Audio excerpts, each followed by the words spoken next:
अस्सलाम वालेकुम। बुखारी साहब, ये बताएं कि जब हम आउटडोर एडवर्टाइजिंग की बात करते हैं तो पूरे पाकिस्तान में आउटडोर एडवर्टाइजिंग चल रही है, लेकिन कराची में जो आए रोज़ मुख्तलिफ कोर्ट्स के फ़ैसले आ जाते हैं, या तो वो फ़ैसला जो है वो पूरे पाकिस्तान पे लागू क्यों नहीं होता, सिर्फ कराची पे लागू क्यों हो रहा है? इस बात का फैसला और इस बात का ख्याल तो जस्टिस साकिब निसार साहब को करना चाहिए था, जब उन्होंने 2014 में आकर यहाँ सिर्फ कराची में होर्डिंग्स पर पाबंदी लगाई और भैया जुम्बिश कलम उन्होंने पूरे शहर के होर्डिंग उतार दिए, हमारे जो पेडिस्ट्रियन ब्रिज बने थे वो उतार दिए, उन सब के बोर्ड उतार दिए। कोई उसमें उन्होंने ये नहीं कहा कि ये लीगल है या इलीगल है, या फीसें भरी हैं या नहीं भरी। BOT पे कई ब्रिज बने हुए थे, कई लोगों ने पूरे बाकायदा टैक्स देकर उसकी परमिशनें ली हुई थी, लेकिन उस सब के सब उन्होंने अपने नादिरशाही हुक्म से इन सारे बोर्ड को उतार दिया। और ये सिर्फ बाइस हमें इसलिए लगता है कि सिर्फ कराची में इम्प्लीमेंट हुआ, अगर वो ख़तरनाक थे। अगर कोई मकान बगैर अप्रूवल के बन जाता है तो ऑब्वियसली उसको गिराया जाता है। ये नहीं होता कि पूरा मोहल्ला, पूरा शहर, पूरी बस्ती जो है वो उजाड़ कर दी जाए। तो ये इस मामले में उनको देखना चाहिए था, और फिर जस्टिस गुलजार भी उन्हीं के नक्शे कदम पर चल रहे हैं और यही आगे वो अपना वन साइडेड फैसले दे रहे हैं। कोई पॉलिसी नहीं बनाने दे रहे, कोई चीज़ नहीं बन रही कि अगर आउटडोर एडवर्टाइजिंग हमारे कराची से तकरीबन 1.5 अरब रुपए का रेवेन्यू हर साल गवर्नमेंट ऑफ पाकिस्तान को मिलता था, लेकिन अब वो सारे के सारे इन्होंने ख़त्म करके और उसको पता नहीं किसकी मर्ज़ी से इसको कर दिया।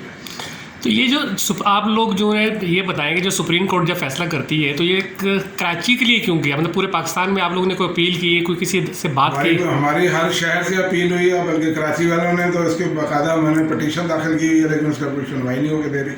तो यही है कि बस बोर्ड ख़त्म कर दो, बोर्ड उतार दो, बोर्ड उतार दो, बस एक ही रट होती है, दूसरी बात कुछ सुनी नहीं जाती। हालांकि जो ही कराची से हम बाहर निकलते हैं, नूरियाबाद से बोर्ड लगना शुरू हो जाते हैं, हैदराबाद में बोर्ड लगे हुए हैं, मतलब पूरे पाकिस्तान में लगे हुए हैं, सिर्फ कराची में नहीं लगे हुए। तो कहीं ऐसा तो नहीं इसके पीछे जो चैनल मालकान हैं या जो मीडिया हाउसेस हैं? ये कहना नहीं चाह रहा, लेकिन ये बिल्कुल ऐसी हाथ नज़र आता है कि वो जो 1.5-2 अरब रुपए की हमारा रेवेन्यू या फंड जनरेशन होती थी, और वो सारे का सारा मीडिया के जो पैसे थे, जो इसकी चीज़ें आती थी, कंपनी के जो इश्तहारी मुहिम होती थी, वो सारे का सारा प्रिंट मीडिया और इलेक्ट्रॉनिक मीडिया पे शिफ्ट हो गया। तो इसमें आपके ख्याल में कराची शहर में कितने लोग बेरोजगार हुए होंगे जिनका ये कारोबार था? हज़ारों की तादाद में मतलब एक बोर्ड बनाना, लगाना, उसकी पेस्टिंग, उसका करना, मार्केटिंग, सेल, ऑफिस, चपड़ासी, गाड़ी वाला, मतलब हज़ारों की तादाद में लोग इसमें परेशान हैं। और हमारे कई एडवर्टाइज़र हजरात, हमारी कंपनियां तो लोगों ने बंद करके अब बाकायदा कोई दुकानें छोटी छोटी खोल ली हैं, वो काम कारोबार उनके पास रहा ही नहीं कोई भी।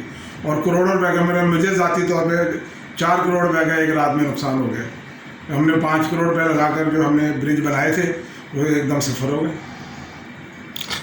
तो अभी क्या आप अपील क्या करेंगे सुप्रीम कोर्ट से या तो यही अपील गवर्नमेंट से? यही कि भाई या तो बाईलाज बनाने, तो बाईलाज बना के और हम सबको पुराना उसमें जो जिन कंपनियों की जगह थी उनको बाकायदा अलॉट किया जाए, इसका शफाफ इंतज़ाम बनाया जाए, निज़ाम पूरा सीधा किया जाए। हमें कोई एतराज़ नहीं है, टैक्स जितना लेना ले, हम टैक्स पे करते रहे हैं, हम चालान पे करके अब चीज़ें लगाते थे। अब वो सब चीज़ें अंदाज़ुनशाही में हो रही हैं, लेकिन वो लोकल जो डिस्ट्रिक्ट गवर्नमेंट है वो अपने तौर पे जो जिसको मनमानी करते हैं, लेकिन ना वो चालान सरकारी तौर पे होता है, वो सिर्फ परमिशनें चल रही हैं। तो ये गवर्नमेंट ऑफ पाकिस्तान को भी नुकसान है।